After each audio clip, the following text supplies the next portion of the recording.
Yes, people, what's happening? Welcome back to the channel and welcome to another live stream and your daily transfer update. First things first, guys, make sure you smash the likes on the stream, subscribe to the channel if you're new around here. And we have got a lot of news to get through today. There's been plenty of things going on. Kai Havertz is keen on a move to Arsenal. The North Londoners have put a proposal on the table for Havertz, who could possibly move to the club, but only if Chelsea lower their £75 million valuation. We've had a rejected £40 million bid for Mason Mount from Manchester United. Far too low, that offer. Also, Chelsea reportedly interested in Villarreal's Nicolas Jackson, the 21-year-old centre-forward.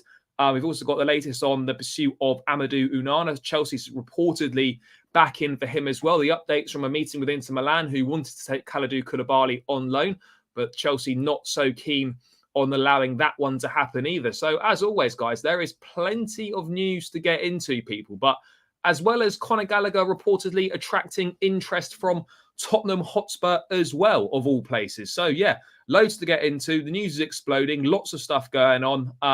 So let's get right into it, people. Let's get right into it. Let's say hello to a few people in the chat first. I presume this means in reference to going Havertz to Arsenal. People comparing De Bruyne and Salah when they had combined 16. Yeah, no, I hear that. I'm going to get into this in a sec. It's slightly the headline is slightly misleading. A deal could be done, but it's not that far away. So the headline saying it's close is actually a little bit misleading. If you click on it and read it, it doesn't actually really insinuate that. What we've got here, and there is potential interest in Onana. Yes.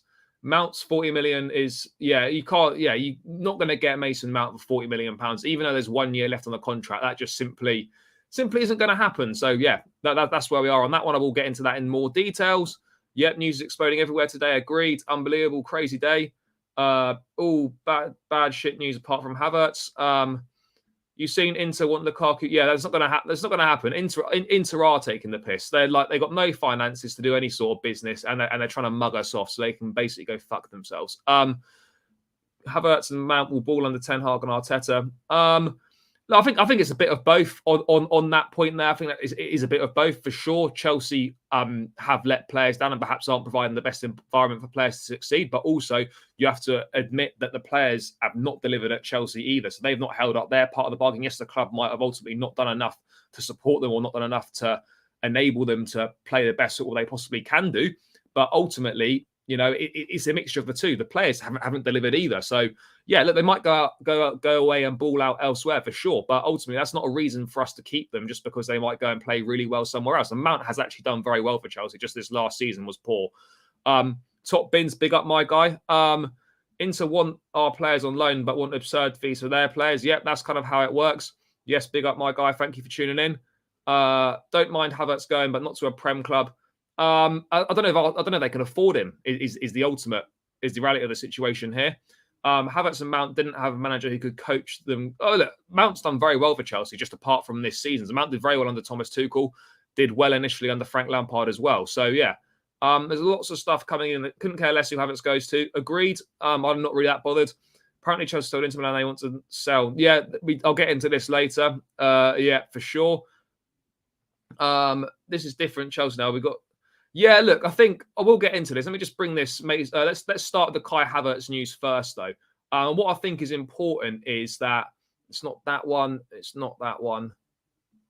This one. So, Arsenal are now working to sign Kai Havertz. Arsenal's pursuit, which is still at a relatively early stage, has stepped up in recent days following contact with Chelsea and Havertz. Now, Chelsea's asking price of Kai Havertz is £75 million. We're not going to get £75 million for Kai Havertz. There's no two ways about it.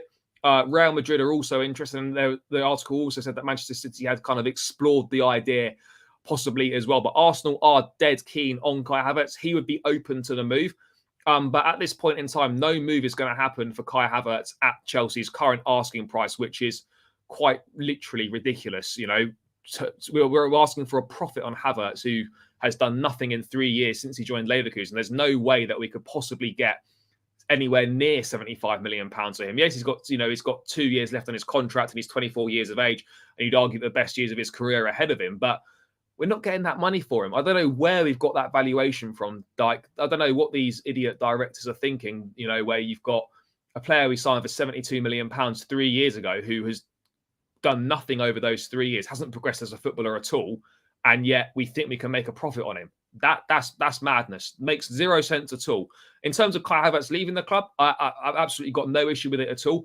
He obviously doesn't really want to be here anymore. It's not worked out for him. The fans would be happy to see him go. He's not been consistent. Obviously said we'll always be grateful for that goal in Porto, but ultimately, you know, he hasn't delivered on a consistent basis. He's not done what he was brought in to do. And this is not from a small sample size. This is from 3 seasons worth of performances. Even if you excuse the first season due to being 21 years of age or whatever it was, young, coming into a new country, COVID, etc. as well. Even if you excuse that, there's still 2 full seasons where he's done absolutely nothing. So I don't think we can have any issues with Kai Havertz leaving. What I have got the issue with is suddenly that people are saying we need a clear out and these players need to go, and then throwing their arms up in the air because they might go to Arsenal, they might go to a rival. You can't have it both ways. You know, you can't pick and choose where these players go to suit how it's going to make you feel. Ultimately, there's no loyalty in football. It's a business. It's a job.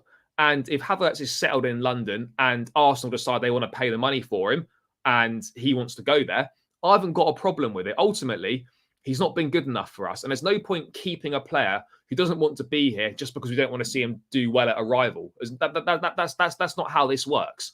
It's not how it works. We can't, as I said, we can't say, oh, yeah, we want Havertz to go, but then, oh, we don't want him to go to that team. You know, that's not how a clear out works. When there's a clear out, you know, it means that players are going to end up going to rivals. And ultimately, as well, the Premier League, whether we like it or not, is going to offer us the biggest fees for some of our players. And then I hear people saying that, oh, well, we should be getting rid of the deadwood first. It doesn't always work like that. Those players are harder to get rid of. It will be easier to get rid of some of the more established players because there's going to be more of a market for them and they'll fetch a higher price. Like, it's far easier to sell the likes of your Kovacic's, your Havertz's, and maybe your Mason Mounts than it is to try and find suitors for players like Hakim Ziyech, Christian Pulisic, maybe even Ruben Loftus-Cheek to an extent as well. So, you know, it's interesting though, because, you know, reportedly Arsenal would play him more in his attacking midfield role rather than, you know, playing him up front or off the right-hand side. But I don't see where he plays at Arsenal, because if he's going to play in that attacking midfield role, he's not going to get in the side ahead of Odegaard. So is he going to rotate on the right-hand side? Is he going to rotate on the left? Is he going to rotate with Jesus as a number 9 and then Nketiah's not going to play? I don't really get where Havertz fits in at Arsenal. Yes, you know, you need squad depth, you need strength in depth as well. But would Arsenal really be looking to spend 50, 60 million pounds on a bench player? I'm not sure. Maybe they are. Maybe they are showing that they're serious and they really want to make sure that this season for them wasn't just a flash in the pan. And what I would say is that Kai Havertz is not a bad footballer. He's got a lot of ability, a lot of talent. It's not worked out at Chelsea, but it doesn't mean that he's a bad player. But, you know, just because it's not worked out at Chelsea or we're worried about it working out for one of our rivals, that's no reason to keep him.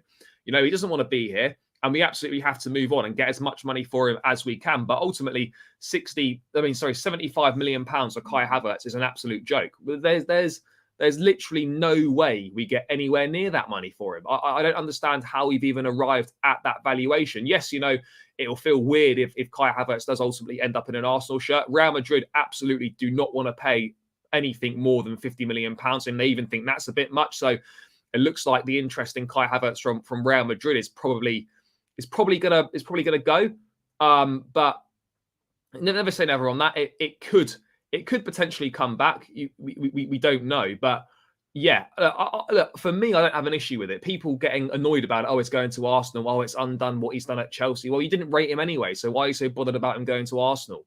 Like, why does this matter? Like, why does it matter he's going to Arsenal? I mean, guys in the chat, let me know your thoughts. Like, are you bothered that Havertz would potentially go to Arsenal? Does it really matter? Let's have a quick look here. We're strengthening all our rivals. Mount United. Look, I don't know if we're strengthening rivals. It's hard to tell because we don't know how well they're going to do for them. But ultimately, unless we want to keep players that are unhappy at the club, which we've been doing for a long time now, and that doesn't work out, we need to raise money. These players are going to get us the most money. The Premier League's going to get us the biggest fees. So ultimately, that's the situation we're going to be based in. And if they go and do well there, then so be it. But I haven't got a problem with these guys leaving as long as the replacements we get in are actually going to do a job for us and are going to be better than what's going out the door. The issue arises is if we let these people go and then the guys coming in to replace them aren't better. Basically, they have to be better. It can't just be on the same level. They need to be better. So If these three go out the door, the three guys that come in have got to be better. It's as simple as that. They have to be. They really do. And I think Cover's going to be a squad player, so he'll replace either Gundogan if he goes in the squad or something like that. As I said, I don't really see where Havertz starts for Arsenal, but Arsenal are going to have Champions League now as well. Odegaard's not going to start every game. They're going to need that strength and depth and that quality and depth. So I can see why they'd be looking at it from that perspective. But I just don't know. You know, they spend £100 million best part of on Declan Rice. They're still serious about Caicedo. Where have they got 50 to 60 million pounds to drop on Kai Havertz unless they make a lot of sales, which it doesn't look like they're doing at this point in time. Yeah, I would agree. All in £60 million. I'd take that, whether it's like 50 plus add-ons. I think that's a good deal for us. Yeah, I did see these. I don't know how true it is, though. I mean, I saw the picture, but surely someone's not going to be that stupid to have it on a clipboard like that and reveal it. I don't know. We'll find out tomorrow morning at 9 o'clock, but it could be Crystal Palace away tomorrow. That'll be 2 donkeys. Yeah, we've sold. Yeah, I mean, look, this idea that, you know, we should, like, it's bad for Havertz to go to Arsenal, or why is he doing that? Because, you know, we've sold a lot of players to Arsenal. Chelsea and Arsenal have done a lot of business. You know, they've Gallas, Cech, Willian, David Luiz, to name a few. Aubameyang's come here. Obviously, that's not directly, but, you know, we've had Fabregas as well, Ashley Cole. You know, there's been a lot of business between the two clubs, and ultimately, Havertz is not the first player, and he won't be the last player that goes from Chelsea to Arsenal. And, you know, ultimately, none of them have really worked out anyway. And, you know, this to me has got a similar feel if it happens to kind of Juan Mata going to Man United. Everyone was up in arms about that, and rightly so, because he was our reigning player of the year playing some superb football. But he went to Man United, and it never really happened. He never really kicked on. He never rediscovered that form again. So just because Havertz is going to Arsenal doesn't mean he's going to suddenly, if he does go to Arsenal, doesn't mean he's going to suddenly become a world beater, guys. So, you know, ultimately, we can't have both situations where we want a squad clear out, but then we get angry about it when they might be going to rival clubs. You can't have it both ways. It doesn't work like that. And you can't just say, oh, sell him to a foreign club, because it's not as simple as that. And ultimately, the reason we're selling some of these bigger players is because they fetch the most money, and you want to maximize your financial return on those players. And ultimately, you know, the Premier League, as I've said, is going to give us the most, are going to give us the highest fees. They're going to offer more than the European teams will. And that is, unfortunately, the reality of the situation here. Let's have a look what we've got here. Yeah, I'll get into that later. Got to remember, you say strengthening our rivals. We finished 12th last season. And the light years, yeah, no, we are quite a way still. What's going on? Really not liking the way things are going. Look, I think we need to remain calm. Obviously, it's not the best news in the market so far. We're still not really any further down the line on any incomings. Outgoings seem to be moving closer. But yeah, look, the window's only just opened. This second half of June is going to be absolutely crucial. We have to get some business done in the next 2 weeks. We need some concrete outgoings and we need some concrete incomings, because we need some players in and out the club before we get to the end of this month. So this next 2 weeks is going to be absolutely huge. We better sign some good players with all these outgoings. We're struggling to sign decent players.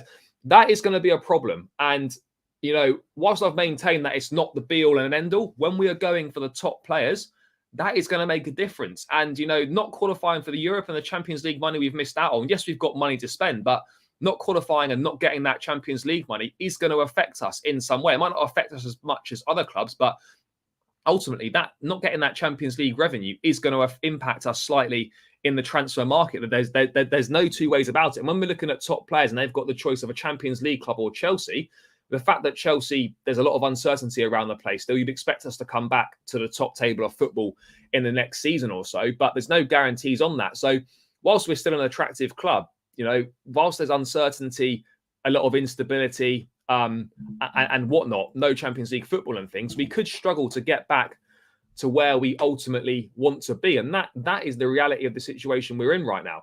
Are we going to have any players left? Mount, Loftus-Cheek, Gallagher, Havertz, Pulisic, Koulibaly, Cover. Yeah, I mean, look, there looks like a lot of players are going, but we all maintained as fans, you needed to get 10 or 12 out the door. And this is around that number. So, you know, I don't think we can complain too much. Yes, you know, you might be slightly worried when you hear about a lot of names going out and you're not really hearing about too many names coming in. But right now is not the time. If we get another week down the line, another week closer to the end of the month, and not really much more has happened, then I think we can start to potentially worry a little bit. But what else have we got here? Kai needs to go. Yeah, I've got no idea where that's come from, bro. Havertz won't be strengthening Arsenal or weaken them. Look, I don't know if it will weaken them. It will certainly strengthen their squad. They'll have better quality and depth. I don't know if Havertz would be better cut out playing as a 10 on a consistent basis. I'm not really sure, but ultimately he's not delivered for Chelsea, and we need to get rid of him. And if Arsenal are happy to pay the money and take him off our hands, then ultimately, so be it. Yeah, no, I get what you mean, bro. I get what you mean. I'll get into the striker market shortly. We'll discuss that later on. Maybe this is the better choice for him to leave. It absolutely is the right choice for him to leave. And they say Mount and Havertz, proper Chelsea, nowhere true. Look, players join rivals. It happens all the time. Like, there's no loyalty in football. It's a job at the end of the day, and you know that's the reality of the situation. Like, if in our line of work, if we don't want to be at our job anymore, if we don't want to be at, you know, or we want to move, or like somewhere else has offered us more money. If we're working at BT, are we really going to go, oh, I'm not going to Sky because they're rivals? Like, we're not, are we? You know, if we're getting a better deal, or we're going to get more money, or we're going to get more regular opportunities to work or to play, then of course you're going to go. You're going to go and do it. It's the same principle for me. Agree. That's my worry. I think we'll just bring in young prospects. I hope not. I don't know how well Havertz will do if he goes to Arsenal. That's the $1 million question, because he's not looked great in the Premier League at all. Doesn't really look cut out for it. So I'll be interested to see how he does if this move materialises. But at this point in time, there's still a long way to go. There's a massive valuation between the two clubs. So let's wait and see on this one. But it would feel strange. But I would also be slightly intrigued to see how he does on that point as well. Chelsea valuing Havertz high, simply business. Yeah, look. Well, basically, Havertz got 2 years left on this deal. We either sell him this summer, or he has to sign a new contract, and he's not going to sign a new contract at the club. Therefore, he needs to be sold this summer. Otherwise, we go into next year with him with a year left on the contract, and we're not in a very good negotiating position at all. This represents the last chance for us to get a decent fee for Kai Havertz. How on earth Barella valued at 50 million? Look, Barella's not a number 6. That's the important thing to remember. Barella is not a 6, so that's not a huge deal. Newcastle got Champions League as well. Havertz and Mount would be a great duo. We've seen Havertz and Mount. It doesn't really work at Chelsea. Of course we could afford Mbappe for 150 million euros. The price is not a problem. He's never going to join Chelsea. Simple as that. He's going to go to Real Madrid. I'll get into this in a sec. I'll be honest. I don't know an awful lot about him, to be perfectly honest. I know that he failed a medical at Bournemouth in January, but at the same time, you know, people sort of moaning about this kind of a move. I personally don't have a massive problem with it, but obviously, you know, it's just initial exploratory interest. There are other clubs interested. Aston Villa are interested as well. Leipzig are potentially interested. He's 21 years of age. I've had a little look at his stats and stuff. He doesn't look like a bad player. Maybe this is the sort of route that we perhaps need to go down. But what does that mean for someone like Armando Broja potentially?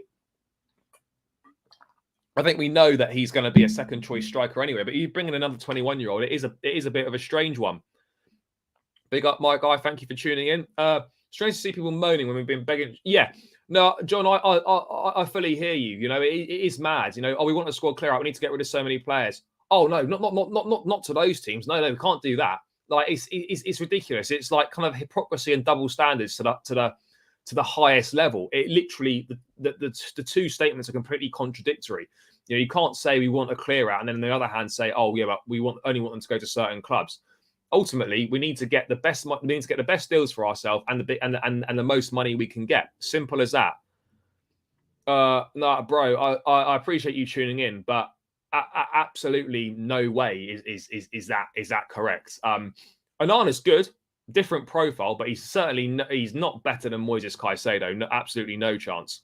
I don't have a problem with it as long as we bring in. Yeah, I think so as well. I don't know how I'd feel if Jackson became the main striker, but let's move away from Kai Havertz. Let's see how this one develops over the coming weeks. Chelsea will ultimately have to lower that asking price. Let's see what happens when if Havertz pushes a bit more for the move. If he hands a transfer request and he's told the club that he doesn't want to be here anymore. So ultimately, the club know his position, so it's going to be in Chelsea's best interests to get a deal done.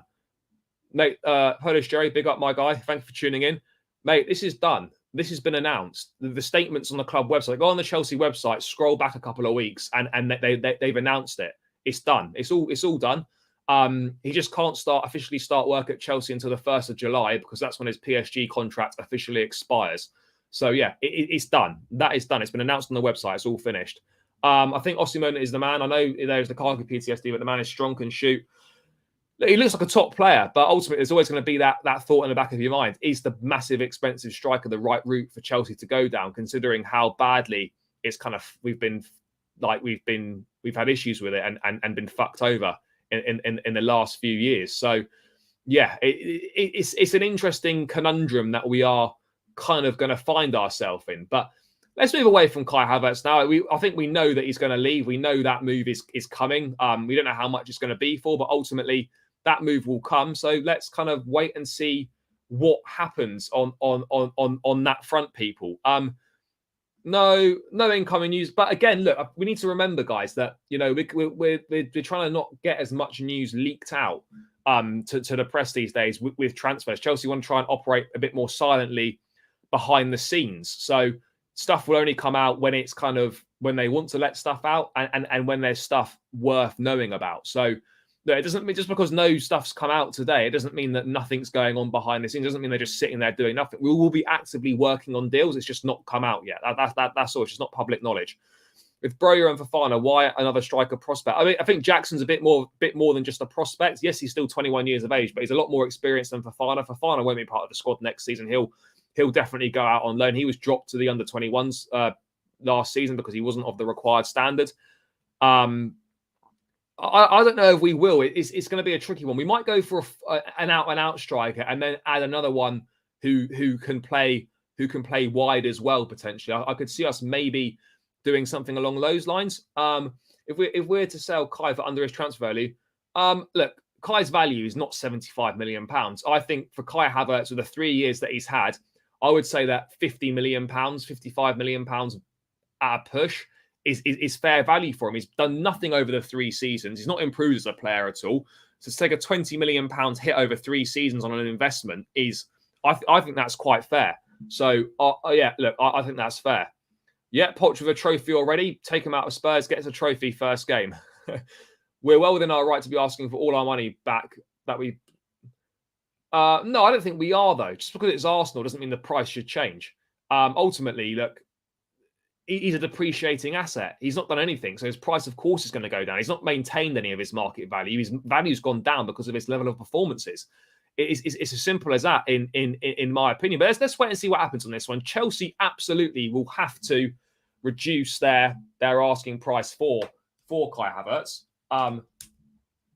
There's no two ways about it on that front. 2 seconds, guys. I'm just going to have to quickly plug my charger in.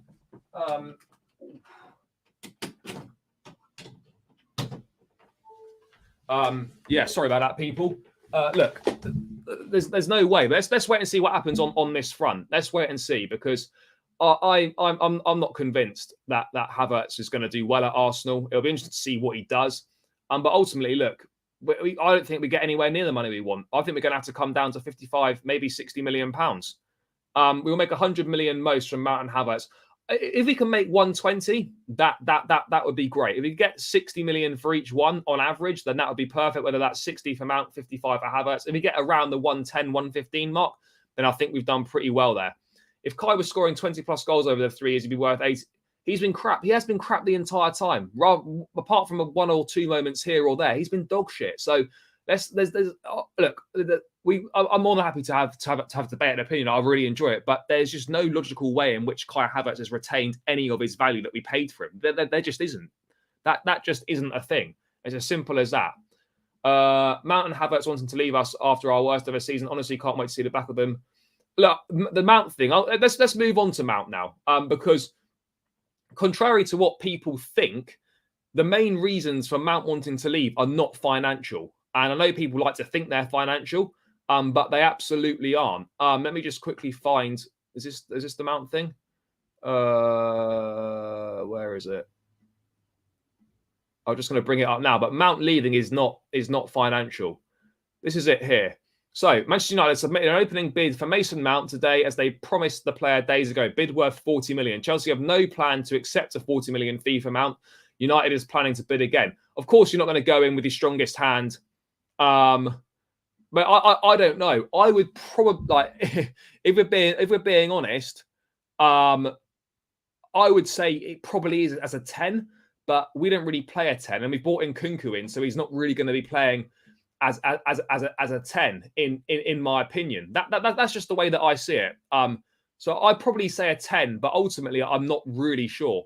Mount is wanting to leave us for the same reason Kai probably does. We're dog shit. We are dog shit at the moment. There's no two ways about it. So obviously United have put in a £40 million bid for Mount. They knew that was going to get rejected. Obviously you put your first offer and you go a bit lower.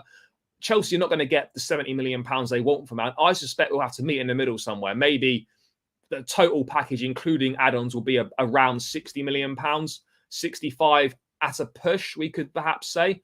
But also it added that here, also saying that Man United are confident Mount will not sign a new contract. Chelsea now face a straight decision between dropping their 70 million valuation or letting him go for free in 12 months. This is Matt Law saying this, and Mount has already turned down at least 2 contract offers from Chelsea, and his decision to do so is not believed to be purely financial, the London club failing to qualify for the Champions League and negotiations over his future moving between the ownership and co-sporting director Paul Winstanley. So look, I think not being in the Champions League is not helping. Obviously, the fact that goalposts has reportedly been moved in contract negotiations. One thing was agreed with Bowley before the World Cup when Stanley took over negotiations, and then that same deal wasn't on the table. And I'm not putting the blame purely on Winstanley here, but it's clear that perhaps his negotiating and what he does is maybe not of the required standard if you're to believe what you read. By the way, people, 75 of us locked in here, only 28 likes. Let's get the likes up, guys. Keep smashing the likes. Let's get this to at least 50 likes, guys. We can do this.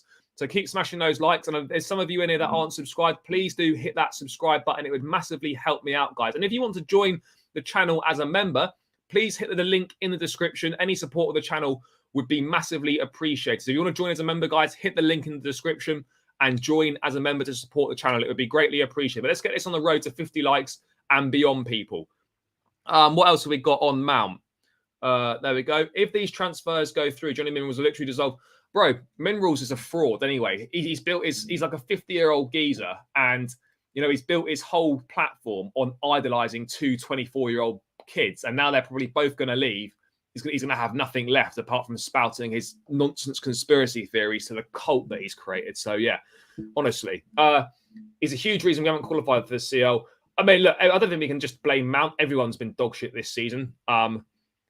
There's no two ways about it. I think it's safe to say the sooner they both move on, so can Chelsea. Look, I think with Mount, maybe I'll hold out an opportunity that he could still stay.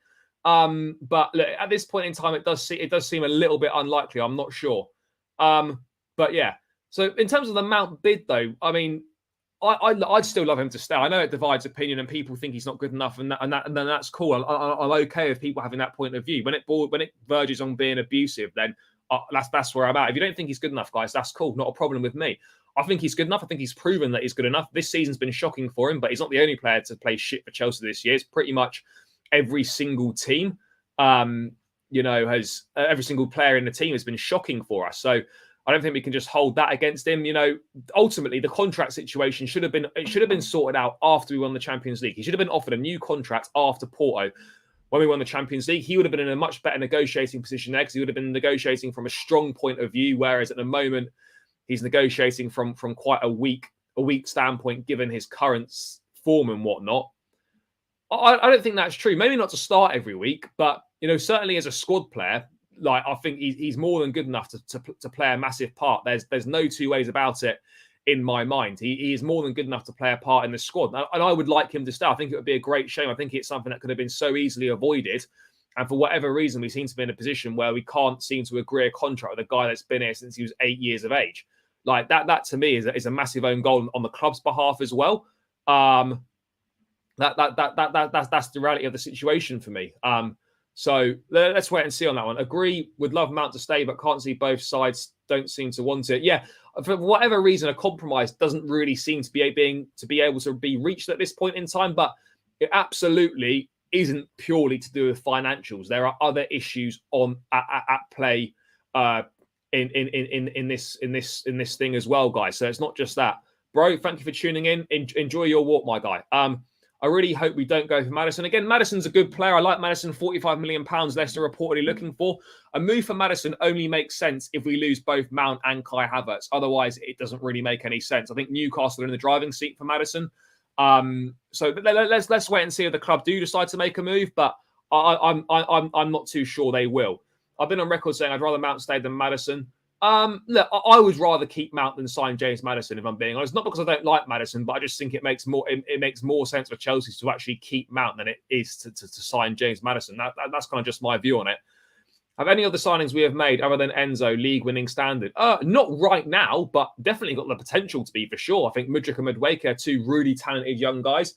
Badia Shile looks like a top centre half. So I'd say Enzo is definitely league-winning standard, but like the other guys, not right now. But Chelsea aren't league-winning standard right now either. These guys over the next 2 to 3 years should hopefully push on and develop a lot as players. And then maybe in a couple of years' time, we could be at a league standard. That's kind of where I'm at with that situation. Yeah, look, there's no point, having this little tit-for-tat game, blaming regimes and stuff. But there's no two ways about it that under Marina and Roman, we massively dropped the ball on a lot of contract negotiations, and our transfer business over the last 2 or 3 years have been absolutely fucking shite.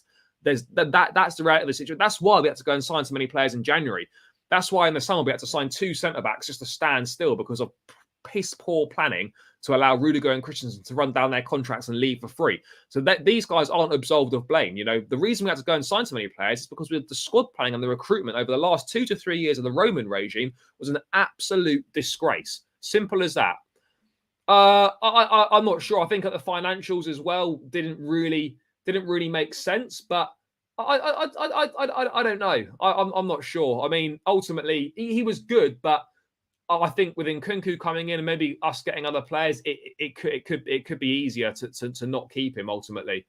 Yeah, it is criminal they went for free. It is absolutely criminal they went for free. No two ways about it. But let's move on from Mason Mount. Let's wait and see what happens. Let's see if Chelsea can maybe agree something with him. Let's see if Man United do up their bid or if we slightly lower our valuation. I don't know what the next bid would be. Would United go up by 10 million? Who knows? But yeah, that's where we currently are with Mason Mount, guys.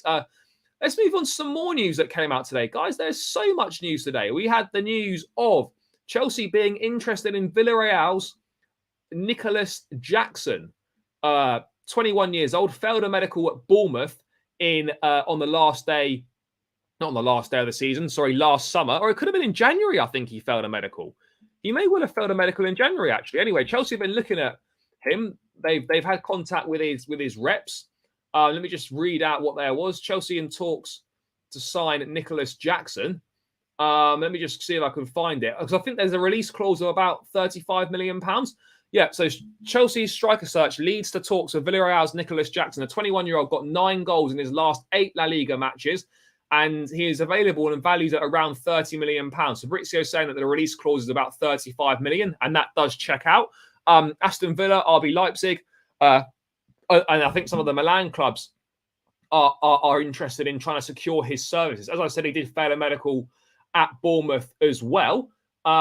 So, look, I get it that people want a big name. They want big names, particularly in that centre-forward position. I understand that, and big names are attractive in the centre-forward position. But how many times have we been down this road of signing big-name centre-forwards at Chelsea and it hasn't worked out? Maybe it is time for a change of tact in that centre-forward position. I'm not sure. Look, we are still linked with other names, Osimhen, Vlahovic, Martinez. Like, we are still linked with these names. And the fact, look, he registered 20 successful take-ons and 20 chances created, with 7 big chances also created. This goes along with his 12 goals and 4 assists in just 1,600 minutes in La Liga. I don't think that is that bad. I think he looks decent. I'll be honest, I've not watched an awful lot of him, but if he might be a bit raw. He's obviously got good ability. If he takes players on, he's hungry. He's a good finisher. Those are the basics that we need. And ultimately, maybe we do need to go down this route where we don't go for a massive name striker, because it just hasn't worked out for us. When was the last time that worked out for us? In the last 20 years, we've had 2 successful centre forwards, Didier Drogba and Diego Costa. Other than that, we haven't had anyone successful in the centre forward position. We've gone for Fernando Torres, we've gone for Morata, Higuain, Shevchenko, to name a few. And these guys haven't done the business. So why should we be, as fans, turning our nose up at a 21-year-old who's done pretty well in La Liga for Villarreal and saying that he's not of the required standard, when all the bigger names have turned up to Chelsea and been utter dog shit? So maybe we actually need to have a change in tact. I'm not going to sit here and proclaim that I know loads about this guy because I absolutely don't. But he looks like an exciting prospect. He looks like he could be good. And ultimately, we can't call for data-driven recruitment and try and smart business and trying to unearth gems like Brighton do. And then when we do get linked with players like that, we then go and fucking moan about it. Oh, he's not Chelsea standard. Well, what is Chelsea standard? Because Lukaku, we thought was Chelsea standard, wasn't Chelsea standard. We thought all these centre forwards were Chelsea standard, and they absolutely weren't because they turned up and they were shit. So why should this guy already be branded as not Chelsea standard when much more established players have turned up and not been Chelsea standard either? So that's where I'm out on it. I don't get it. Well, let me just get to a few things in the chat, guys. Let me know your thoughts about Nicolas Jackson. By the way, he's pretty banging on Football Manager as well. If there's any FM fans in the house tonight, then let me know because he's pretty decent on there as well. I know this is not reality, but yeah, Mount reached his ceiling. Look, I think he's one of the best players on the half turn. When you watch him on the half turn, like he is class. In my opinion, I don't think he's reached his ceiling. I don't think you can say that Mount's reached his ceiling at 24 years of age. I absolutely don't agree with that. Jackson is good, but in PL we need some experienced strikers. I'm not sure if it does feel like that. Again, it's so hard to tell. It's so hard to tell at the moment. It really is. Mount, my only issue with him is that his image is more important than his football. I don't know if that's true or not. Yes, imaging rights have been an issue in negotiations. I don't really know what's involved in image rights and all that sort of shit. But yeah, let's wait and see what happens with that. When is the last time we made an astute unknown sign to fill the void in that striking role? And they turned out to be good. When is the last time we made any good signing in the striking role that turned out to be good? Because other than Drogba and Costa in the last 20 years, not a single signing in the centre-forward position has been any good whatsoever. You could argue Anelka was all right, but ultimately, you know, he played more wide than he did as centre-forward. So in the last 20 years, we've had 2/3 centre-forwards that have done well. So why shouldn't we try someone a little bit more unknown? I don't get it. Selling Mount and Havertz to rivals does not sit well with me. Look, ultimately, as I said earlier, like when we got this many players to get rid of, and when we want the money that we want for these kind of players, ultimately the only leagues that are going to be able to afford that are the Premier League, and that means we're going to end up selling some of our players to rivals. But I'd rather do that than keep players that don't want to be at the club. For too long now, I've had too many players that don't want to be at their football club, and it's detrimental. So if that means we sell players that don't want to be here anymore to rivals, then so be it. Because I'd rather that than keep players that don't want to be here at the club, because it creates a bad vibe in the dressing room, and we've had too much of that. Completely agree. Big money strikers they haven't worked for us. Why not go in for Felix? If we lose both Kai, Cover, and Mount, I think we'll lose Kai, and Cover's definitely going to go. Mount more than likely. I think Havertz more than likely as well. We will have to go and sign another number 10, but ultimately Pochettino doesn't think Felix is right, and so we have to trust his judgment. Is he African born? I don't know. I actually don't know what nationality he is, if I'm being perfectly honest. I've got no idea. No, he absolutely wouldn't. He signed a contract extension with Man City till 2028. He only just joined there last summer. There's no way after winning the treble in the World Cup that he's going to come and join Chelsea. That's just an absolute fantasy. Batshuayi, yeah, of course. But then I could do exactly the same for strikers we spent big money on. Torres, no. Morata, no. Higuain, no. Lukaku, no. Shevchenko, no. So look, we can play the same game here. So like, there's no right or wrong to this, but we absolutely can't just dismiss lesser known strikers because when was the last time one of those worked out? Or when was the last time a big money signing worked out? Diego Costa was the last one. And that was years ago. So like we can play this game both ways. Ultimately, we've not had good success with strikers, but you know, we shouldn't just be writing off someone that's slightly less known and a bit more unproven just because we're Chelsea. And he's not, you can't do, he's not going to do well here. We've got no idea. And maybe it is about time he went down a slightly different route. Why wouldn't this guy do well at Chelsea? Why wouldn't he? Jackson is okay, but the best prospect is Højlund, in my opinion. Højlund scored about 7 or 8 goals for Atalanta this season, and he's suddenly worth 40 million quid. I mean, is another 20-year-old striker the answer? I know, obviously, he's 21, not much older, but I don't know. I don't know if a young striker is the right way to go. I don't really know. By the way, guys, 82 of us locked in, still only 42 likes. Let's get these likes up, guys. Let's hit that 50 mark. Let's push this towards 60 people. Let's keep it moving, guys. Plenty of us locked in tonight. And as well, people, if you could please subscribe to the channel, it would massively help me out. I'd be greatly appreciated.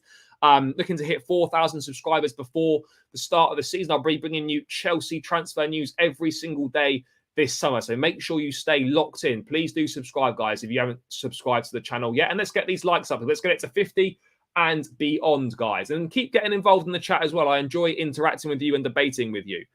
Doesn't matter if we go for high profile or unknown profile.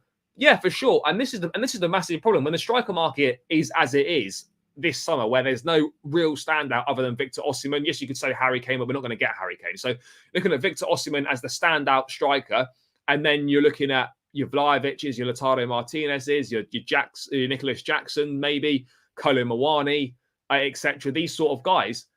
The market's not that great. And why would Nicolas Jackson not do any better? Or why would he potentially do worse than Lautaro Martinez or Dusan Vlahovic or whatnot, just because they've got a slightly higher profile because they're playing in Serie A and playing for bigger teams? Like, why wouldn't Jackson do better than Martinez or Vlahovic? There's every chance that he could. It just depends ultimately on what Pochettino wants and what he feels best suits his style of play and the way that he wants to play at Chelsea. And that's the way that we've got to look at it. He didn't win us the Champions League. He scored that goal against Barcelona, but Torres absolutely did not win us the Champions League. Look, he came into Chelsea and he played a part and he did okay, but he didn't do anywhere near as well as we expected him to do. And ultimately, yes, Torres was part of good team success, but as an individual, he didn't live up to expectation.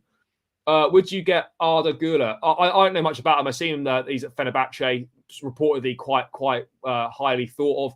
I actually don't know anything about him. I don't really know what position he plays in either. That's the reality.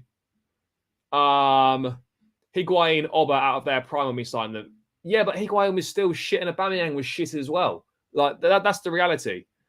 Yeah, again, I've touched on this earlier. Like, the headline's misleading. If you actually read the article, it doesn't state that a deal's actually that close. Of course, it could still happen for sure. Big up, yeah, thank you, my guy. Would Arsenal signing Havertz impact them signing both Rice and Kai? I don't think so. I don't think so. Arsenal clearly wanted to press on with Declan Rice. And if they get Kai Havertz as well, then that you're looking at maybe 160 million quid best part of, unless they have significant player sales, of which they haven't sold any players, I don't think yet, or any players of significant value, then I don't see how they could afford Rice, Caicedo and Havertz. But I'd be more concerned about them getting Rice and Caicedo than them getting Kai Havertz.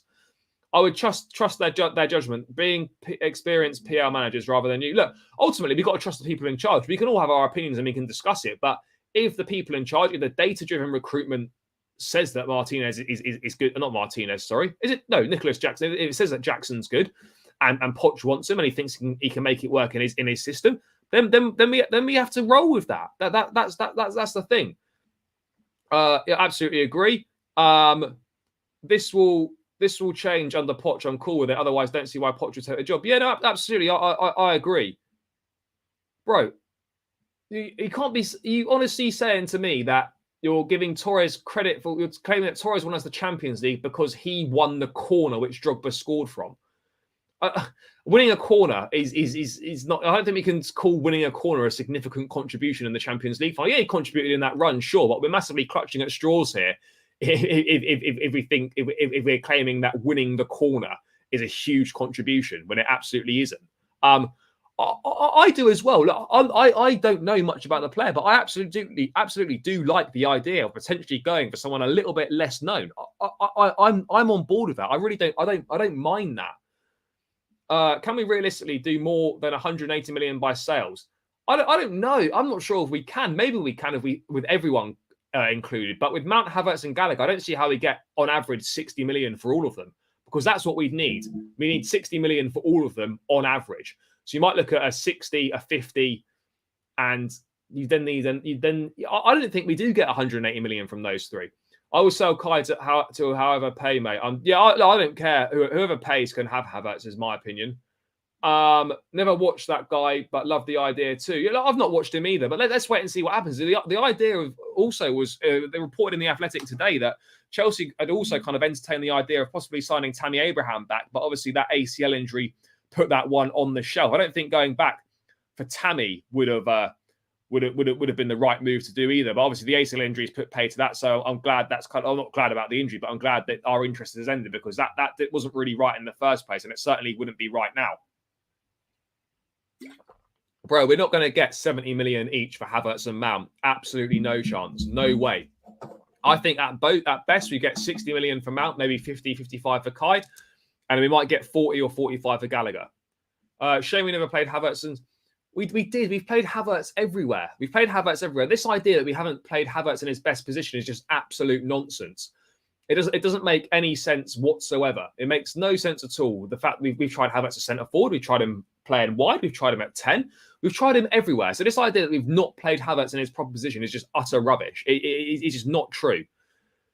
I mean, if Arsenal want to pay us the money and that funds us a Caicedo deal, then I'm here for it. But we need to get a move on. Is it true we need to sell?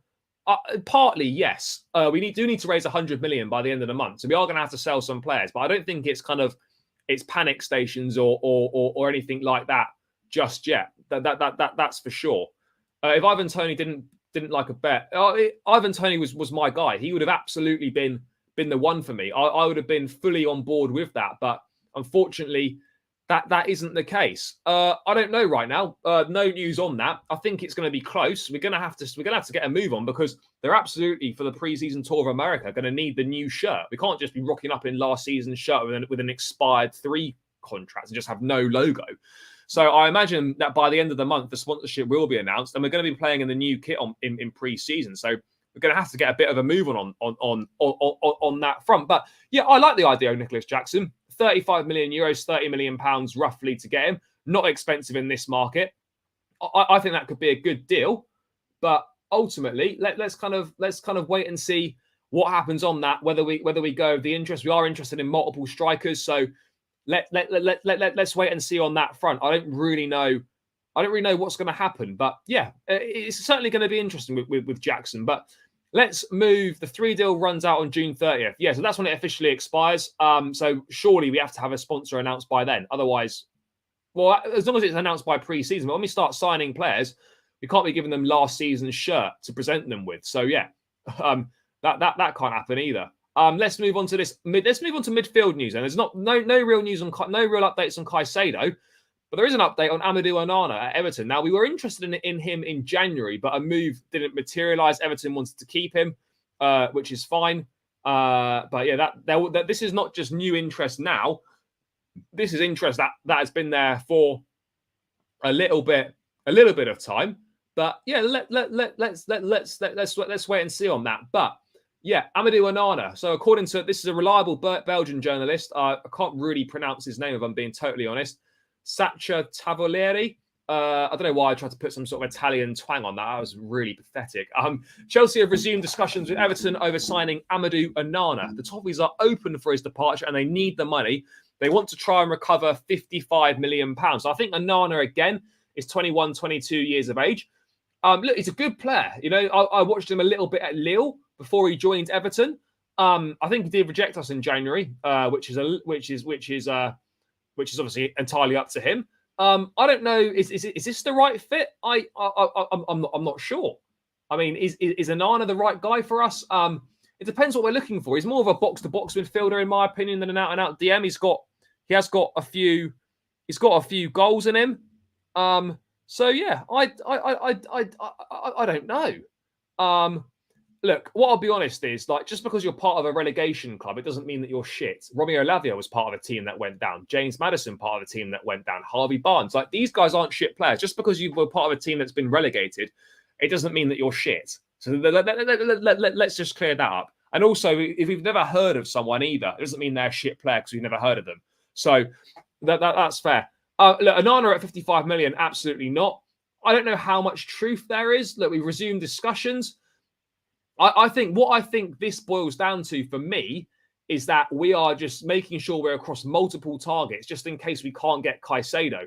You want to have discussions across multiple targets at as advanced a stage as we can, so that if Caicedo doesn't happen for whatever reason, which would be an absolute disaster, we don't have to then pick up negotiations with scratch with a load of midfielders. So we are speaking with Onana and whatnot. Then let's kind of wait and see what does happen on that one. But I mean, yeah, this doesn't really excite me. I'm not saying he's a bad player. He's done very well at Lille. He's done reasonably well at Everton as well. He's obviously been one of their standout players. And yes, Everton had a great season. They only just stayed up and they didn't have a lot of standout players. But he was really good for a young player coming into a struggling side for his first season in the Premier League. he's ultimately done really well. So I'm happy. Like, I'm happy with his level of performance. I think he's a decent player. And you're going to have the age-old debate: is he Chelsea standard? But what is Chelsea standard? Like, we can't just keep saying that only guys that are established players would be Chelsea standards. You know, we always moan, oh, you know, why are we not finding more kind of hidden players, more kind of guys that, you know, are a little bit rough around the edges that don't cost so much? Why are we letting the Brightons of the world do this? And then when we get linked with doing something like that, we're like, oh, no, we can't do that. We need someone more established. What do you want, guys? You can't have it. We need to find more players before they get expensive. But then we also need to sign experienced players as well. We can absolutely do both. There's no two ways about it. We can absolutely do both. Onana for that price. No, I've just read that. Yeah, I think we will keep Colwell. I'm pretty sure of that. Let me just get back to that in a sec. I'm not happy we are going after relegation players. Look, relegation players doesn't mean they're shit players. Just because you're part of a struggling team doesn't mean that you're shit. Chelsea massively struggled this season. Does that mean all our players are shit? Absolutely not. These guys, Onana's not a shit player. Is he right for Chelsea? Is a separate conversation. But let's not just decide that he's shit because his team got relegated. He's not. Romeo Lavia's not shit either. You know, that's it. Never understood the whole argument for being against signing players from relegated clubs. Exactly. This is exactly my point. People don't understand. People just look at a team that goes down, and a team as a collective was shit. Onana stood out in that Everton team. James Maddison's a good player. Look at players that teams that have got relegated and players that get plucked from those sides. Two prime examples there. Andy Robertson, one of the best players in the Premier League, along with Gini Wijnaldum as well at his time at Liverpool. From two relegated sides, as you rightly point out, there's this idea that we shouldn't buy players from relegated sides because apparently they're shit is just an utter nonsense. It just doesn't make any sense whatsoever, guys. It really doesn't. So yeah, that's kind of the reality of that situation there. Preferred to develop Gallagher and hopefully get the output. Look, I don't know I think Chelsea will sell Conor Gallagher if a respectable offer comes in. I think they will sell him, but we've got to be careful that we don't start selling all of our players. That's what we need to be really, really careful about, because otherwise we're going to have none left. We're not even going to be able to field a team. It literally feels like the whole midfield, bar Enzo Fernandez and the young lads, are all up for sale. Mount, Gallagher, Havertz, not Chelsea standard. Look, Mount is Chelsea standard. Look, that's my opinion. People have different opinions. Me and Lewis get on well. He doesn't think he's standard. That's cool. That's great. I've got no issue debating things. That's fine. He's got his opinions. I've got my opinion. It's cool. But look, Havertz has not been Chelsea standard. I'm not sure if Gallagher will be, but Mount's proven he can be. Whether he obviously hasn't been this season, but yeah, that's what I'll say on that. Caicedo, absolutely agree. Has to be the number one. Has to be the number one standard, and also agree on this. And I don't have an issue if we sign Onana or Lavia or whoever, providing Caicedo comes through the door as well. An Onana or a Lavia cannot be the main midfield signing. That would be an absolute massive issue. We cannot bring these guys in as a main midfield signing. We have to get Caicedo. I've always maintained, and I've said it on the channel time and time again, we had to get Rice or Caicedo this summer, in addition to a Lavia, a Onana, a Kone, a Kefram Turam, whatever it is. Get me Rice or Caicedo, then we can bring in a younger midfielder alongside. But I don't know what's going to happen. Aaron Ramsdale as well as another one, agreed. Onana's a profile on midfield. It's a matter of which of Lavia or Onana can. Lavia, I think there's definitely much more negotiation for a better fee or a lower fee for Chelsea than Onana, because Everton obviously stayed up. So, you know, they can demand a higher fee, whereas Southampton getting relegated absolutely can't. From Kante, Cover, Jorginho to Onana and Lavia is trash. Arsenal aren't going to get Rice and Caicedo, I don't think. Declan Rice absolutely is in Arsenal in the driving seat for him. It's not done yet, though. So until it's done, we can't say it's happened. Same with Caicedo. Covers, look, Jorginho was going to go for free, so you might as well get 12 million for him. Kante, we can never compete with that money. Massive concerns about his fitness records. Probably best of both parties, ultimately. And then Kovacic has been on the decline for the last 12 months. He doesn't want to be here anymore. He wants a new challenge. And as I've said, we can't keep players at the club that don't want to be here. So I don't care who you are. We don't want to be at a football club. See you later. Simple as that. We need tall players. Oh, look, we shouldn't just be signing tall players because they're tall. We've got to sign players because they're good enough. Yeah, Nathan Ake, top player. What a guy. I honestly don't think we get Caicedo. Yeah, I'm concerned that this Caicedo thing is going to be it's going to be tricky. It is going to be tough. I really don't know. Look, 80 million quid. If it's going to cost 80 million quid, just put the fucking £80 million on the table. Let's stop pissing about here and put the £80 million on the table and let's see what happens. Because ultimately, that's what Brighton are looking for, reportedly. Yes, they want Levi Cole. Are they going to be like stubborn with us and say, look, we're not going to give you Caicedo unless you involve Cole in a deal? I don't really know. We've got a good relationship with Brighton. We've done a lot of business with them recently. Obviously, not very good business for us, some great business for them. But there's no reason why we can't get Caicedo. Ultimately, we will match any bid that Arsenal does. We'll probably bid more than Arsenal do. We've got the financial power to do that. Ultimately, for me, this is going to come down to player preference. Does Caicedo view Arsenal as more attractive, or does he view Chelsea as more attractive? That's what it's going to come down to, because financially, we can definitely offer a better wage structure, I would have thought, and we can obviously offer as much or more than Arsenal in terms of a fee. So it's going to come down to what Caicedo wants. But I do agree that I do feel slightly worried that this Caicedo thing, I don't know what we're waiting for. Are we waiting for Arsenal to make a move? Are we still biding our time? Like, why are we waiting? What are we waiting for bid-wise? Like, are we waiting for money to come in from outgoings before we go and make a bid? I'm not really sure why the wait needs to be so long for us to go and do something. I don't really understand. But yeah, I like that's Sekou Fofana from Monaco. Yeah. Is it? No, Sekou Fofana is the Fofana from Lens. He's the good Fofana. There's two of them. There's a Fofana at Monaco and there's a Fofana at Lens, and they're both pretty decent. We're not getting Rodri. Absolutely no chance. Can't wait for Santos. Yeah, look, I think Andre Santos is going to be an exciting prospect again. Will he play a part in the squad? I don't know. It depends how many go out, and it depends how many we get in.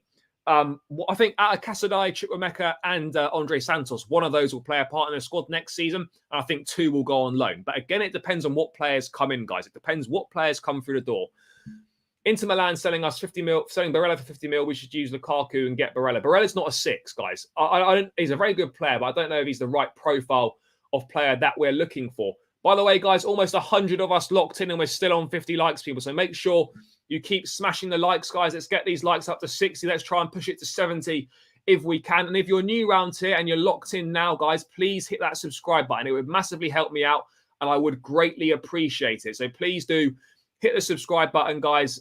Hit the likes as well. It's free. Just hover over that thumb button. Give it a little click. It helps spread the stream to more people. Get more guys tuning in.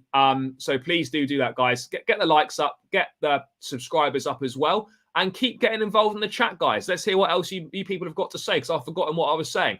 We need Onana and Caicedo. We need to get business done early. Yeah, we need to get business done early. No two ways about it. Always maintained, we must get business done early.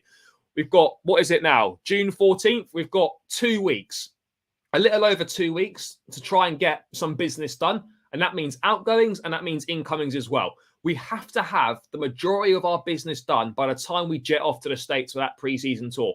I don't know the exact date that we jet off to the States for the pre-season tour, but we have to get as much of that business done by then. And ultimately, if players aren't part of the plans, those guys need to be left at Cobham and shouldn't be coming on the pre-season tour. They shouldn't be getting minutes. We shouldn't be getting players fit for other clubs. If you're not part of the plans, you don't want to be here, and you've not been sold before pre-season, you've got to hang back at Cobham, do some fitness work there until your deal's done. You can't be taking up minutes of players that are part of the future at the club. Like we had last season when fucking players like Batshuayi and Ross Barkley were getting minutes over guys that actually needed to play at the club. I think we were working quietly behind the scenes. Personally, I think it's good news. We aren't hearing anything, bar. Yeah, look, I think it is as well. For so long, we've moaned about so much stuff being leaked. So why is everything coming out? And then when stuff doesn't come out, we're also fucking moaning about that as well. So guys, what is it? We can't have it both ways. We can't have it both ways, people. Newcastle are rivals, absolutely. Newcastle are cooking up a madness. They're a serious outfit now. They absolutely are. Amadou is awesome and is the future. Look, I'm a fan of Onana. I think he's a decent player, but we shouldn't be fully focused on this deal. We should be doing all we can to try and get Moises Caicedo and have these deals simmering away in the background. That's what we should be doing, guys. Brozovic is someone I like us to go for. Look, I like Brozovic as well, but Inter aren't going to be selling their whole team. So I think it'll be difficult for us to get Brozovic. Plus, he's never really been linked with us either, so I don't think he's really on the list. I honestly think we wait until July before incomings. Outgoings more important. Yeah, outgoings are more important, but it doesn't mean that we can't agree deals. and then we just register them at the start of the July. We can still agree deals for players. That's for certain. But this Onana thing's interesting. No, I haven't done that yet, bro, and I will get onto that in a sec. But yeah, let's wait and see on this Onana stuff. Obviously, with Lavia as well, I think Chelsea are going to step up their interest.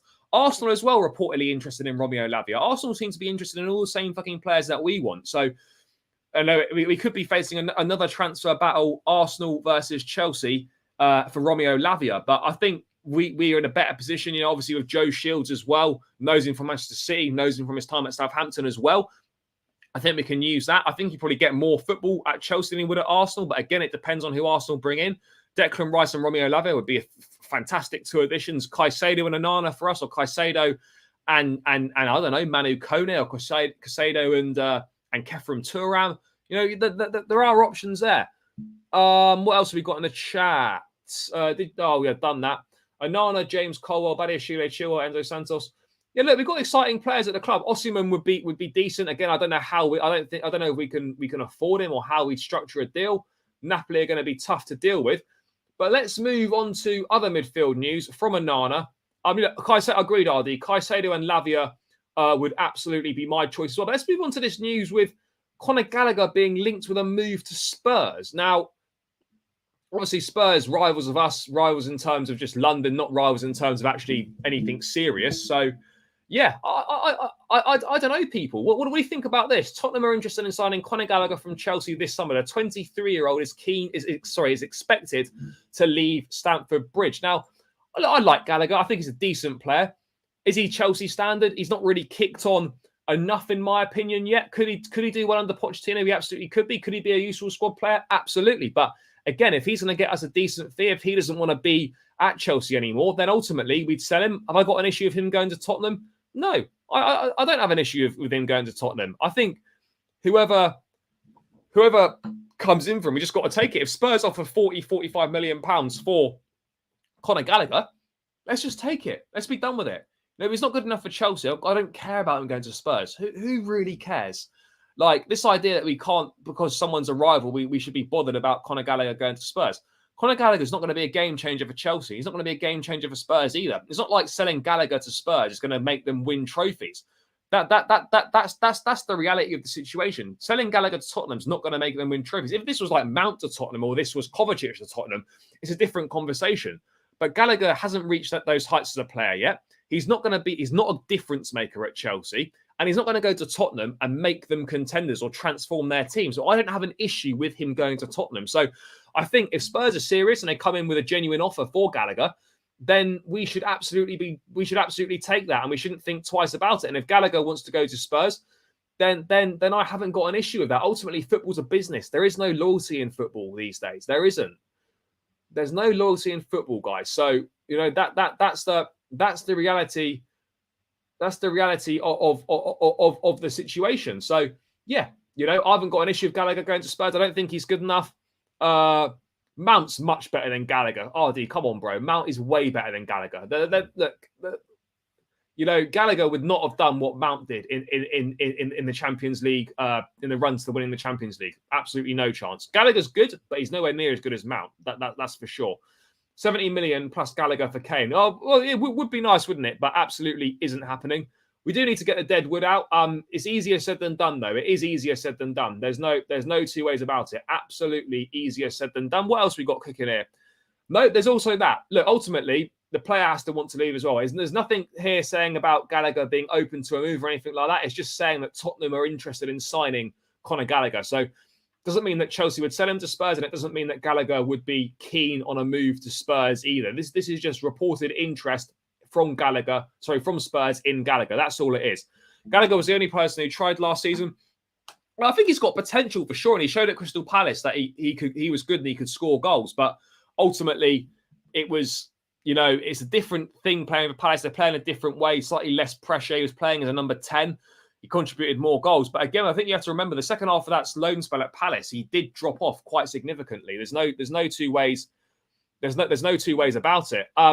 Gallagher is proper Chelsea's ability might not be up there with the other players, but his love for the club means more to me. Look, obviously he loves the club and whatnot, great. But ultimately, the offer comes in for him. That's great. £40 million. You have to take it for someone like Conor Gallagher. There's no two ways about it. You can't say no to that money for Gallagher.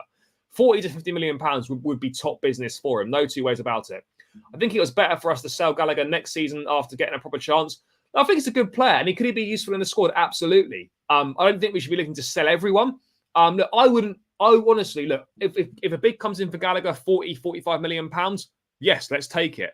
But if it doesn't, I haven't got a problem with him staying as a squad rotation option because I think we could do a lot worse. I'd rather keep Gallagher than go and spend another 40 or 50 million pounds on a player to be a squad rotation player. That's my view. No news on Ziyech. Aubameyang and Ziyech have got offers from Saudi. Pulisic, there's interest from Serie A, but yeah, as of yet, nothing really concrete has come out on that front. But yeah, I've got no problem with Conor Gallagher going to Spurs if he wants to go there, and they offer an acceptable amount of money. That's the reality of the situation. As I've said on the stream, guys, when we've got this many players to get rid of, the Premier League is going to offer us the biggest prices, and ultimately we're going to have to sell some players to rivals, and so be it. I'd rather sell them to rivals and keep players that don't want to be here. Simple as that. Simple as that. Right, let's move on from Conor Gallagher, people. What else have we got to get through? There's been a lot of news to get through today. What else have we not covered yet? We've covered that. Let's discuss the meeting with Inter Milan. So Chelsea and Inter Milan executives were in London on Tuesday. During the meeting, Inter asked Chelsea for the loan availability of Lukaku and Koulibaly. Chelsea preferred to sell the two players. There was no talk of other players between them in this first meeting between the two clubs. So that's according to Damasio, who is the transfer expert for Sky Italia, very good with Italian news. Yes, SMK, big up my guy. Guys, make sure you are hitting the like button like SMK has said, people. We're still on 57 likes. There's over 80 of us in the house still. We haven't reached 60 likes yet, guys. Please make sure you smash the like button and subscribe to the channel as well if you're new around here. It massively helps me out. But more importantly, just as importantly, please hit the like. If you're locked in now, you've not smashed the like, guys, just hover over that thumb and give it a click. It spreads the stream far and wide, and I would really, really appreciate it. So let's get those likes up, guys. Lukaku, I'll pay it myself to get... Inter are funny. Look, as I said before, the only way we're going to get... Look, Koulibaly on loan doesn't make any sense whatsoever because Inter aren't going to be able to afford that much of his wages. So Koulibaly's on over 200k a week at Chelsea. So there's no way that we can afford to get, Inter can afford those wages. So ultimately, we're going to be subsidising a large part of them. And a loan to Inter Milan for Chelsea doesn't really make any sense. You're going to keep Koulibaly or you're going to sell him. And I don't think Inter can afford to buy him. A loan deal doesn't make sense. If we can include him as part of a deal for Andre Onana, for example, then I'd be happy with that. But a loan deal makes absolutely no sense to Chelsea whatsoever. If we could do Koulibaly for Onana, then I'd take it. But a straight player swap, I don't really think it's going to happen. But yeah, Inter Milan are kind of taking us some mugs here. A loan deal for Lukaku only makes sense if there's an obligation to buy at the end of the season. But Lukaku reportedly open to trying to go and play elsewhere, not Saudi, but reportedly open to go and play elsewhere in Europe if a deal can't be reached with Inter Milan, if Inter Milan can't afford to keep him again. So let's wait and see what happens on that. Andre Onana, the goalkeeper, hasn't been discussed in meetings. So, but yeah, Chelsea don't want to loan Lukaku or Koulibaly. They're encouraging permanent deals for those players, which is a blow for Inter, who actually wanted a discount on the Lukaku loan. The cheek of it, a discount on the Lukaku loan. These guys are a joke. Honestly, a joke. Maybe we should ask for a discount on fucking Onana then. If they want a discount on the Lukaku loan, a discount. Inter don't value him at 70 million. Onana is valued at around 60 million euros, which is about 52 million pounds. So they absolutely don't value him at that price. That's not true.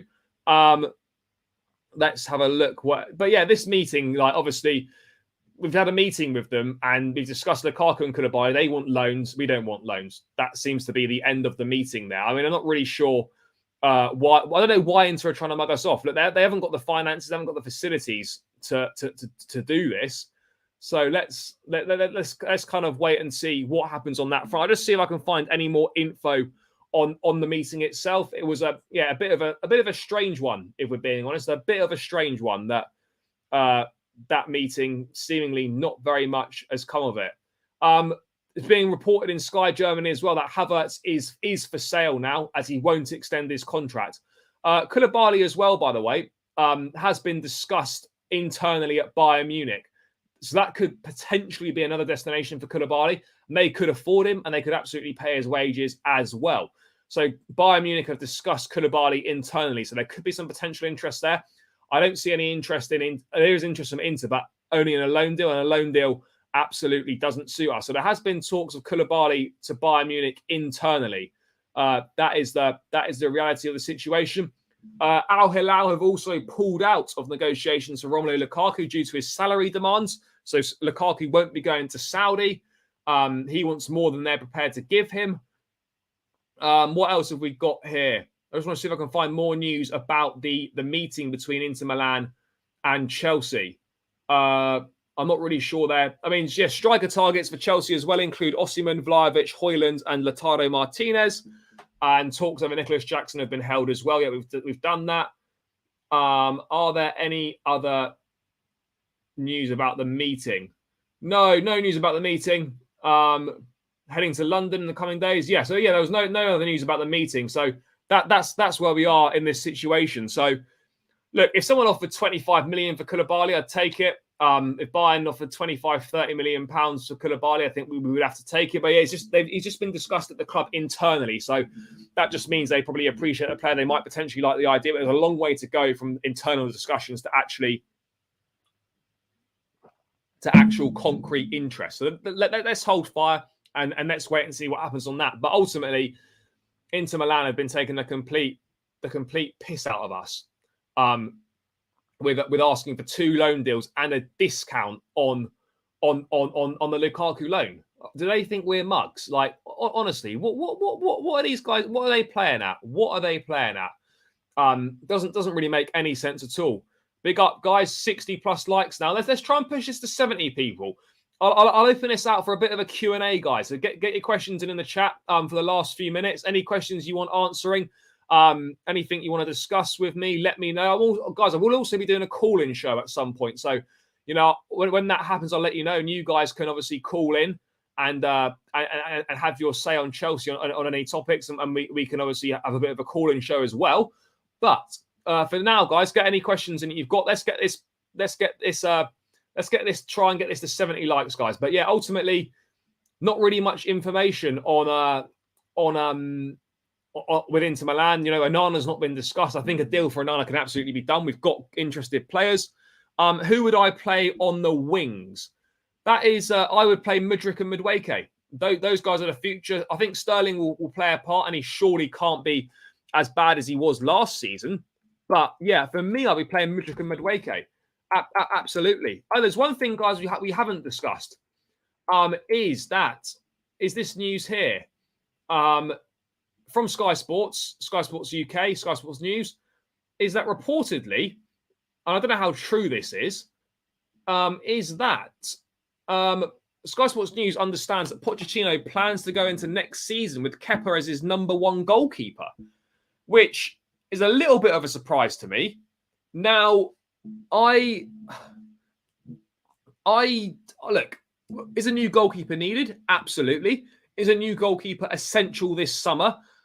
That's debatable. It would be preferable, but ultimately, I think midfield and centre forward is far greater than our need for a goalkeeper. So if we can save 50-60 million pounds on Onana and put that towards midfield and a centre forward, then and keep Kepa for one more season and maybe see what the goalkeeping market's like a year down the line. Let's wait and see on that front. But I do think it's a bit. I don't know. Look, Kepa wasn't bad last season by his standards. He had a good season for us. Yeah, he made a few mistakes, but he was good. He was good for us. I don't think there's any two ways about it. I don't see any how we can deny that in any way. Kepa was decent for us, guys, last season. He was one of the players that performed to a high standard for the majority of the season, and he did reasonably well when he was called upon. Didn't particularly make any mistakes. So Yeah, I'm not against that. I think this would actually be this wouldn't be a disaster. Don't get me wrong, I absolutely want Andre Onana to be number one next season. But if we had to go into next season with Kepa as first choice, I wouldn't be happy about it. But I don't think it's as bad as some people are making out. And also, how true is this? It's hard to tell. But I absolutely do not think it's as bad as some people are making out because I think, ultimately we could do well. We could do well with it. No two ways about it. I think it could be okay. Could he play better under Poch? Quite possibly. I don't really know. But let's wait and see on that front. Let's wait and see, guys. But guys, let me know your thoughts in the chat. Do you think that would you be happy or would you be okay with Kepa starting next season as a number one goalkeeper? Let me know your thoughts in the chat, guys. Get your thoughts in and get your reasonings in as well. Would you be okay with Kepa to be number one next season? No, look, I'm not saying he's good enough to be number one, but what I'm saying is if it meant if he couldn't get who he wanted in goal, or Pochettino was happy to have Kepa as number one for one more season, and it meant we could spend more money on midfield and centre forward targets, then that I would be prepared to accept that if we could spend more money on our midfield targets. If Kepa staying as number one means that we were guaranteed to get Caicedo, then that would be a fair trade-off. I'm not saying it's gonna come to that, but I would take that. And ultimately, I'm not saying I want this, but I'm saying that I would be okay with it if that was the trade-off. And as John says, De Gea have terrible spells as well. All keepers have bad spells. Kepa wasn't awful last season. Is he good enough to be a Premier League winning goalkeeper for Chelsea? Absolutely not. That's clear. But I do think he's. I do think he can do a job for another season. I want to make it clear. I absolutely want Andre Onana next season as number one. I do, and I'd be happy with Kepa to stay as number two or to provide competition. But if it came down to it, and we could spend more money in more important areas, because out of midfield and centre forward and goalkeeper is the least important priority right now, in my opinion. I don't know. It's so hard to tell. It's so hard to tell. It really is. Yeah, I think that's fair. If Kepa staying for another season means we get Caicedo, then that's fair enough. De Gea's made a lot of mistakes. I don't know if he's a very good goalkeeper, but look, I think all keepers and all players go through bad spells. I actually don't think Kepa was that bad last season. We've got a keeper in the youth team. Look, Slanina. I think Slanina's. I don't think Slanina wears a scrum hat. It could be someone else. But Slanina's still raw. I'm excited by him, but he's not ready to come in and be part of the first team squad just yet. That's absolutely clear. But yeah, I don't know, guys. I'm not sure about this one. I think it could be decent. But again, it is tough to tell. It is tough to tell. Just new in from Fabrizio, guys, on the goalkeeping front. Let's get this right in. Fresh off the press about 10 seconds ago. Probably going to be a minute by the time I get it up. But here we go. Chelsea expect Edouard Mendy to leave the club this summer in any case, with Kepa better chances of staying at the club. That's what we knew that anyway. Mendy signed with Fali Ramadini as new agent 2 months ago, and French clubs are now showing interest in signing him. So that's what we knew all along, that there was obviously way more chance of Kepa staying than going, and Mendy was going to be the one that go. We knew that. That was always going to be the situation that we were going to find ourselves in. But I do think that Mendy to France, back to France would be fine, or to Inter Milan, or whatever it is. There's no way we're going to get rid of Kepa and Mendy. And out of the two goalkeepers, guys, let me know, who would you rather get? If you can only get rid of one, who are you getting rid of, Kepa or Mendy? Let me know in the chat, people, because for me, it's a no-brainer. If you can only get rid of one keeper, I don't envisage us getting rid of both Kepa and Mendy, so it's a no-brainer. For me, you get rid of Mendy. Absolutely no two ways about it. You get rid of him because he's worse, and you get rid of him because he's on less wages and there's probably going to be more takers for him. Kepa right now is better than Mendy, performing to a higher level, and I'd rather keep him. So getting rid of Mendy, not only in form-wise makes more sense, but also in terms of financials and in terms of doing a deal, it is much easier to get rid of Edouard Mendy than it is to get rid of Kepa. And that's the reality of the situation. Look, Mendy's done really well for us, and his rise was incredible, and we'll be grateful for that run, of winning the Champions League, the Club World Cup, and obviously winning the AFCON with Senegal. He was up there, the best goalkeepers in the world when at that point of time when he was playing. But ultimately, his form's fallen off a cliff. I think he's massively lacking confidence. He doesn't look like anything like the player that we signed, and ultimately, he's not really been good enough for us. He doesn't look good enough for us right now. And it's best that he moves on. He's not going to sign a new contract at the club. He wants wages close to Kepa. He's not worthy of those wages. So it makes sense for all parties for him to move on. It's as simple as that. Mendy, Mendy on loan. Oh, yeah, but that's not going to... Well, yeah, it'd be mad. Would be interesting to see the stats, Mendy versus Kepa. Well, I mean, Kepa's been here for longer, so they probably favour him. I don't know what stats you want to be looking at. Something about Mendy leaving and some French club looking at him. Yeah, it could be PSG. Actually, no, it won't be PSG at all. It won't be PSG. I don't know who it could be. It could be Lille. It could be Marseille. I don't know. Look, Mendy, I think we could get 20, 25 million pounds on him. Ultimately, there will be interest in him, and I think he will leave the club. No two ways about it. I think that Mendy will leave the club. I don't have an issue with Mendy leaving the club either. I think it's best for all parties involved, and he's going to be the easier goalkeeper to get rid of than the two. Simple as that. Simple as that. So French clubs obviously interested in Mendy. One of the clubs, according to Fabrice Hawkins, who's a very reliable French journalist, one of the clubs is Monaco that are interested in signing Mendy. I think that would be a decent move for him. I think they got Europa League football next season. Monaco are a decent club in France. That could be a good move for him. Again, I don't know what the Monaco finances are like. I don't know how much they pay for him. What's the market for Mendy? What's the market for him this summer? I don't really know.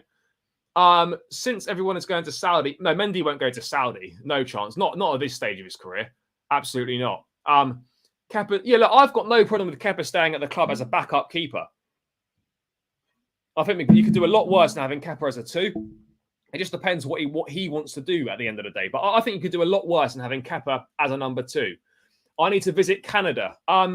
Well, yeah, I mean, I suppose I could do at some point. I haven't got any plans to head to Canada, but yeah, if I ever go to Canada, I will obviously I'll let you know. But yeah, no plans to go to Canada as of yet. But I will be watching the F1 this weekend in Canada. I always enjoy that one. It's a good race there, so I'll be making sure I'm tuned into that. But yeah, no, I'll visit at some point maybe. I can't make any promises though. But yeah, look, getting rid of Mendy for me absolutely makes sense. No two ways about it. Monaco reportedly, as I said, one of the clubs interested in his services. So let's see how that one develops. Let's see how much money we can obviously get for him. And yeah, look, things are really starting to heat up now. Mendy has more clean sheets than Kepa. Yeah, but he's played far less games. We can't compare someone that's been at the club for 3 to 4 years over someone that's been at the club for a year and a half, maybe 2. Yeah, oh mate, everyone knows that. Everyone knows that. Probably slightly more appealing than Canada. But then again, nothing against the Canadian women. Maybe that's also the case there. But yeah, Sweden definitely has a reputation for it. But still think both not good enough for Chelsea. Ultimately, no. Kepa as a number 2, no problem. But if we're looking at, title-winning goalkeepers are going to win us the big trophies, Kepa and Mendy ultimately aren't up to that standard. That's the reality of the situation where we're at. Will you visit US to see it into... I would love to come to the World Cup in 2026. I'll see if I can make that happen. I would absolutely love that. Or go on holiday and watch an MLS game. But yeah, no, I'd love to try and come to the States at some point as well. I've been there a few times, been to LA, been to New York. So yeah, why not? I'd love to go to the World Cup though. So yeah, if we can make that happen in 3 years' time, then let's see. But yeah, that is certainly an aim, and it would be an amazing thing to do. No two ways about it. Let's have a look what else we've got to go here. I don't think there's too much more news to actually cover at this point, guys. So any last things that you would like me to go over at all, people, let me know. Any questions about football, Chelsea in general, then obviously, yeah, do pop them in the chat. But I think we're coming up to that point where it might be time to round this one out. It's been a long one today. There's been a lot to get through. Loads of interaction in the chat, which is always great. But yeah, I don't know if any last minute news has come out or anything, but there's been a lot to get through. But I think ultimately my my overriding message. Yeah, guys, make sure you smash the likes, people. Let's get those likes up. What you say? Oh, mate, man's back. Hope you enjoyed your walk. We got Bettinelli and the other American one.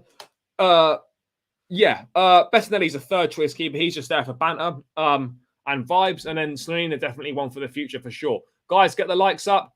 Yeah, doing well, mate. Thank you for tuning in as always. Let's get these likes up, people. Get the likes up. I think ultimately, guys, the situation for me is that we need to stay calm. Now's not the time to panic, but this is the crucial 2 weeks. I know the window. I know the window is massive. The window's long. It goes until September, but it's absolutely crucial this next 2 weeks that we get as much business done as we can. So I'm really going to be looking at the club in this next 2 weeks and seeing what happens. It's not time to panic right now, but if things don't get a move on in the next 2 weeks, then it is absolutely, there can be time to criticize and there can be time to be critical of the club and be angry because, things have got to happen by the end of this month. So let's kind of wait and see what does happen by the end of the month. But right now is not the time to get annoyed. Yes, there's a lot of news coming out, and obviously not that positive of it on incomings. A little bit more positive on outgoings, but ultimately we're still not quite there yet. So let's wait and see what happens on that front. But I think still we need to remain calm. I understand it's frustrating when you see other teams doing business and things like that, but we need to remain calm, see what happens in the next 2 weeks. But the next 2 weeks are absolutely crucial. I'm not going to start throwing my toys at the pram or getting angry until towards the end of the month. At that point, if things haven't changed, then absolutely we can get annoyed at the club and think about what's going on and why things aren't moving along. But transfers are complex. They take time. There's a lot of things that need to be ticked off.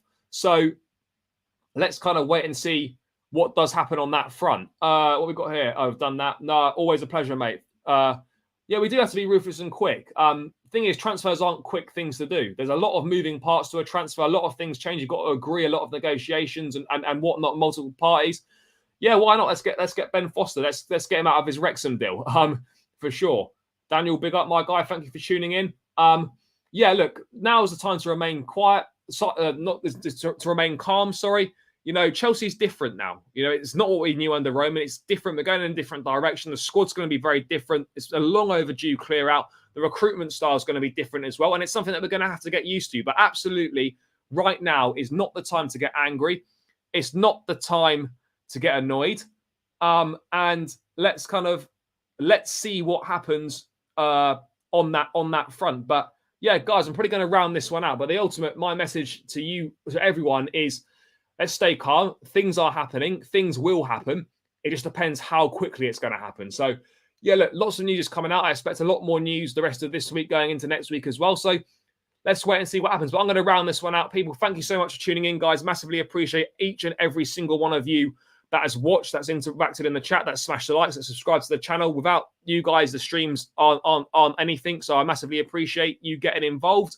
And thank you for tuning in. On the way out, people, make sure you hit the likes. Keep hitting those likes. Subscribe to the channel if you're new around here as well and haven't done so already.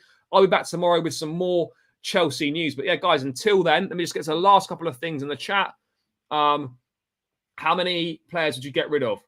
10 to 12, I think, to start with, for sure. I don't know. That is supposedly the leaks photo on Twitter. I don't know if it's a real one or not, but we'll find out tomorrow morning at 9 o'clock. But it could be Palace away for Chelsea. Yep, see you guys tomorrow, guys. Thank you for tuning in as always. Let's get some more news updates in tomorrow. I will be there at some point tomorrow, guys. Make sure you tune in. Smash the likes on the way out. Subscribe to the channel. Big up everyone in the chat. Enjoy the rest of your evening. Up the Chelsea. Peace out.